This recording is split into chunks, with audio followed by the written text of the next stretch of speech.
Hey guys, welcome back to my channel. For today's video, I'll bring you with me on one of the most memorable hikes I ever experienced. Our journey to Lake Holon, also known as the Crown Jewel of South Cotabato. Dili lang ni basta-basta nga lake, it's one of the cleanest inland lakes in the Philippines located sa sulod mismo sa Mount Parker sa lungsod ng Tiboli, South Cotabato. We started our travel early from Jensen, din at kami sa Tiboli. Pagabot na mo dito, we registered at the tourism office, got our guides, and attended the orientation. I-explain sa mo nga na sila duha ka main trails, Holy Trail ug Sala Cafe Trail. Among gipili kay ang mas chill kamay nga road pero dili gyapon sa yon ha.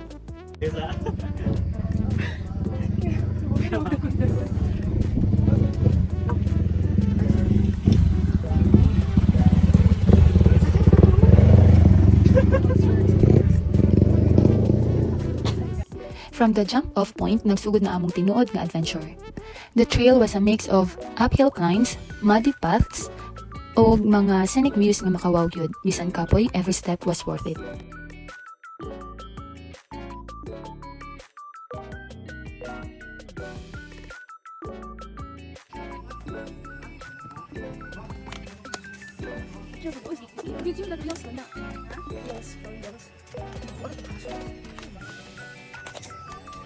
Oreos. Picture na dito.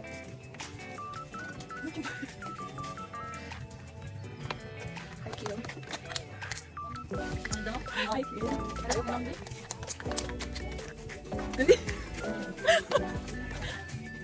Then, nagpicture ko sa dakong kahoy. Na ay mga parts nga makalupad imong kalag sa kakapoy, but every stop, every view, every laugh with the group made it all so meaningful. One of the most interesting parts sa trail kay ang kissing stone. Kissing stone. Mauni among gipapahuwayan for a bit ang bato, perting dakua. Ni ana among guide kung kinsa daw ang maka-kiss sa kissing stone basin makakita na og love life. Kim, ano na siya? So syempre wala gyud mi nagpahuli. Nag-kiss tapos picture dayon basin mag-work ang swerte. Pero disclaimer lang ha, as of now wala pa, pero fighting spirit lang gyapon ta mga best. Ug nabot na mi sa pinakatuktok na makita nimo ang view sa lake. While chilling there, we ate snacks, shared laughs, and enjoyed the peaceful view. Bugnaw ang hangin, relaxing kaayo. It was a perfect spot to take a breather before continuing the trail. And of course, nagpicture-picture jud me. After that, pag naog na mo, nikusog ang ulan ug nagpahuway mi kadali.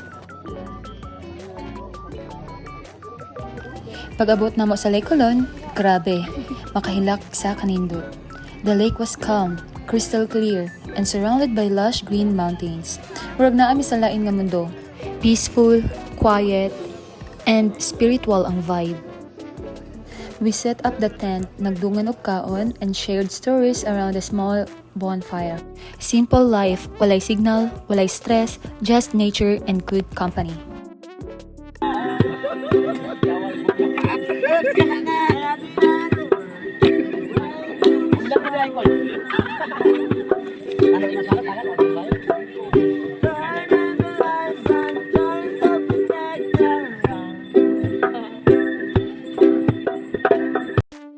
The next morning, we woke up early to catch the sunrise. Ang tanawon, magical. Lake Holon is not just a destination. It's an experience you carry with you forever.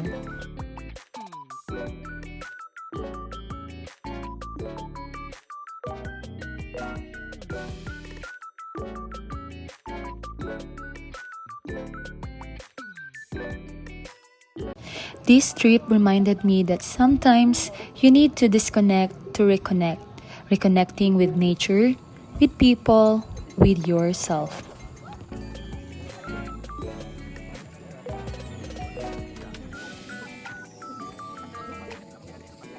So after na ko magmuni-muni, nag-ilis ko og outfit para sa picture taking.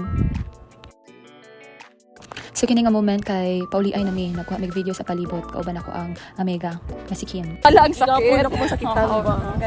So kumusta ang Lake Holon, Kim? No, dili man tapaas pa dapat diri dapat libot mo na. Ano sa ikaw na nagkapost ni Nom? Okay, interview for Kimberly kayo na. So kumusta yung sakit mo? Nawala ka ng sakit.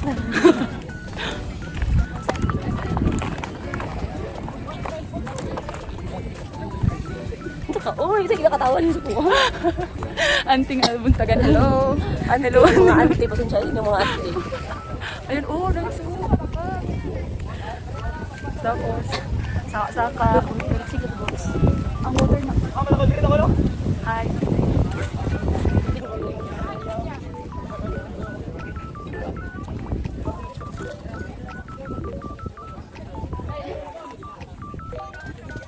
Ay, sige, mag-utara. So, So diri gikat na ko ang video kay medyo na bad trip ko kay Auntie Kim. So bago mi nang muli, nag-picture me with my group. And finally, nagsakay mig bangka para sa another namo na trail pa uli. Moral lesson, if life gets too loud, go somewhere quiet. Go where your soul can breathe. And don't forget to document it. Dili lang para sa vlog, pero para na akay balikan when you're older. Ug makaingon ka, I did that. So that's it for our Lake Holon adventure. Salamat kayo sa pagtantaw and I hope na-inspire mo to explore more of the beauty nga naara sa Pilipinas. Don't forget to like, comment, and subscribe. Kita-kits sa sunod namong laag. Bye!